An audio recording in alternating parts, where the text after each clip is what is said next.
Hello दोस्तों, स्वागत है आप सभी का एक बार फिर से।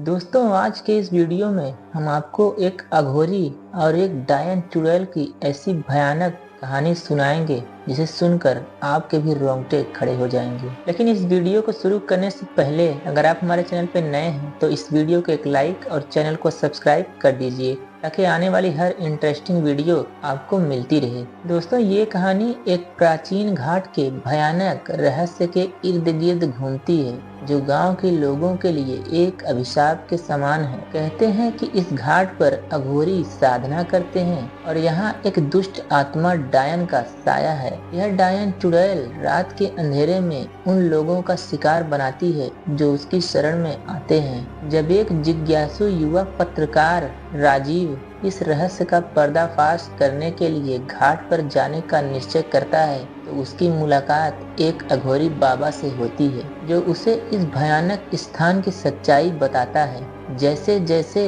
कहानी आगे बढ़ती है, राजीव को न सिर्फ अपने साहस को परखना पड़ता है बल्कि अघोरी बाबा की रहस्यमय साधना का भी गवाह बनना पड़ता है जो उसे एक भयानक और रोमांचकारी अनुभव से रूबरू कराता है। दोस्तों, यह कहानी एक सुनसान और खंडर नुमा गांव के पास स्थित एक पुराने घाट से शुरू होती है जिसका नाम काली घाट है। इस घाट के बारे में कई भयानक कहानियां प्रचलित हैं। लोग कहते हैं कि यहाँ एक अजीब सा सन्नाटा पसरा रहता है जो रात के अंधेरे में और भी भयानक हो जाता है। लोगों का मानना है कि इस घाट पर एक डायन चुड़ैल का वास है जो सदियों से यहाँ अटकी हुई है।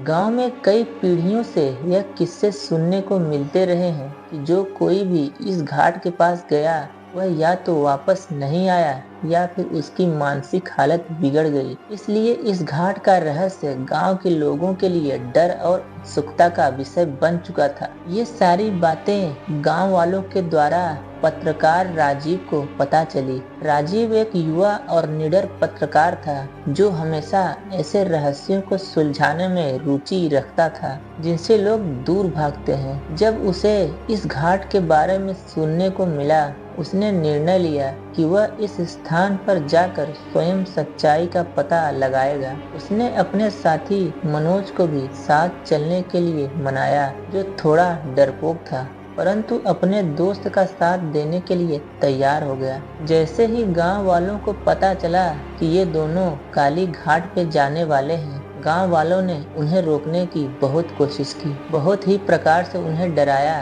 लेकिन वो दोनों नहीं माने। राजीव और मनोज ने अपना साजो सामान इकट्ठा किया और गांव वालों की चेतावनियों को नजरअंदाज कर उस रात घाट की ओर निकल पड़े। रास्ते में घने जंगल से गुजरते हुए उन्हें कई डरावनी आवाजें सुनाई देने लगी। कभी किसी जानवर की चीख सुनाई देती तो कभी किसी स्त्री के हंसने की आवाज, कभी तो किसी छोटे बच्चे की रोने की भी आवाज सुनाई देती थी। यह सब सुनकर मनोज का दिल घबराने लगा क्योंकि वह थोड़ा डरपोक था, लेकिन राजीव ने उसे समझाया कि यह सब उसके दिमाग का भ्रम है और फिर दोनों आगे बढ़े। जब दोनों घाट पर पहुंचे तो एक अद्भुत दृश्य उनके सामने था। घाट पर एक बूंद भी हलचल नहीं थी। ऐसा लग रहा था जैसे प्रकृति ने इस स्थान को छोड़ दिया हो। वहाँ एक पुरानी टूटी हुई चिता थी जिसके चारों ओर राख और जलते हुए दियों के अवशेष फैले हुए थे।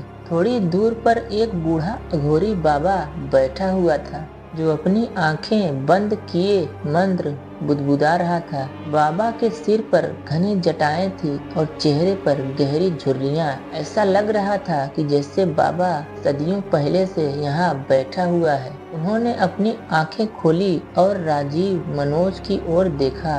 उनकी आंखों में एक अजीब सा सन्नाटा था जिससे दोनों के शरीर में सिहरन दौड़ गई। दोनों उस बाबा को देखकर घबरा गए क्योंकि उन्होंने ऐसा पहली बार देखा था। राजीव ने बाबा से बातचीत करने की कोशिश की बाबा, हम इस घाट के बारे में सुनकर यहाँ आए हैं। लोग कहते हैं कि यहाँ एक डायन का साया है। क्या आप हमें इस रहस्य के बारे में कुछ बता सकते हैं? बाबा ने गहरी आवाज में कहा, तुम दोनों को यहाँ नहीं आना चाहिए था। यह स्थान तुम्हारे जैसे लोगों के लिए नहीं है। यहाँ एक डायन वास करती है जिसका नाम चंद्रिका है। वह सदियों से इस घाट पर बंधी हुई है। बाबा ने उन्हें बताया कि चंद्रिका पहले एक सुंदर लड़की थी जो तंत्र साधना में महारत हासिल करना चाहती थी, लेकिन अपनी साधना में उसने कई गलतियां की और उसकी आत्मा तंत्र साधना के चक्र में फंस गई। अब वह अमर हो गई थी, परंतु उसकी आत्मा इस घाट से बंधी हुई थी। वह अब भी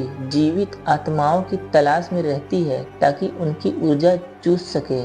बाबा ने राजीव और मनोज को चेतावनी दी कि वह घाट के दूसरे छोर पर ना जाएं, जहां डायन की छाया बसी हुई है। राजीव ने बाबा की बात को गंभीरता से न लेते हुए अपने कैमरे में घाट के दृश्य कैद करना शुरू कर दिया। तभी एक अजीब सी ठंडी हवा उनके चारों ओर फैलने लगी और चारों तरफ घना अंधेरा छा गया। जैसे ही वे घाट के दूसरे छोर पर पहुंचे, मनोज ने अचानक चीख मार दी। उसने देखा कि पास के पेड़ पर एक सफेद साड़ी में एक छाया लटकी हुई थी। राजीव ने अपने कैमरे की फ्लैश चालू की और जैसे ही फ्लैश चमका, वह छाया एक झटके में गायब हो गई। बाबा ने पीछे से उन्हें आवाज दी, अब उससे बचना मुश्किल है। अब तुम दोनों तैयार हो जाओ, अब तुम दोनों की मौत आ चुकी है। अघोरी की बात सुनकर राजीव और मनोज घबराने लगे। दोनों में डर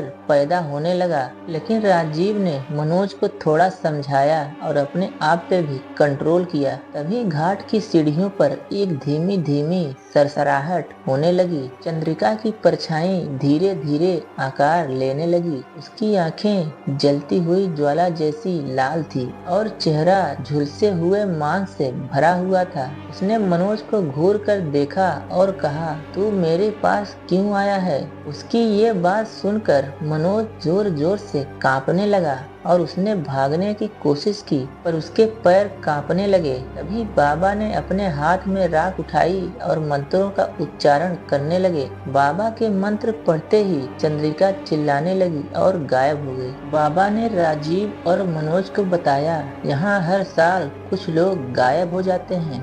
तुमने चंद्रिका को जगा दिया है। अब तुम केवल तभी सुरक्षित रह सकते हो जब मैं उसे वापस पकड़कर बांध न दूं। बाबा ने राजीव और मनोज को सुरक्षित स्थान पर बैठने के लिए कहा। उन्होंने चिता के पास एक तांत्रिक यज्ञ शुरू किया। बाबा ने कई प्रकार के मंत्र पढ़े और अलग अलग जड़ी बूटियां चिता में डाली। अचानक घाट पर एक तूफानी हवा चलने लगी और चारों तरफ आग के गोले बनने लगे। बाबा ने अपनी तंत्र साधना के माध्यम से चंद्रिका को बांधने की कोशिश की, परंतु चंद्रिका एक बार फिर प्रकट हुई और उसकी क्रोध भरी आवाज घाट में गूंजने लगी। उसने बाबा को चुनौती दी, तू मुझे बांध नहीं सकता, मैं अमर हूँ और इस घाट की रखवाली करती हूँ। बाबा ने अंततः अपनी पूरी शक्ति का प्रयोग किया और मंत्रों का उच्चारण करते हुए उस डायन को एक मटकी में कैद कर लिया।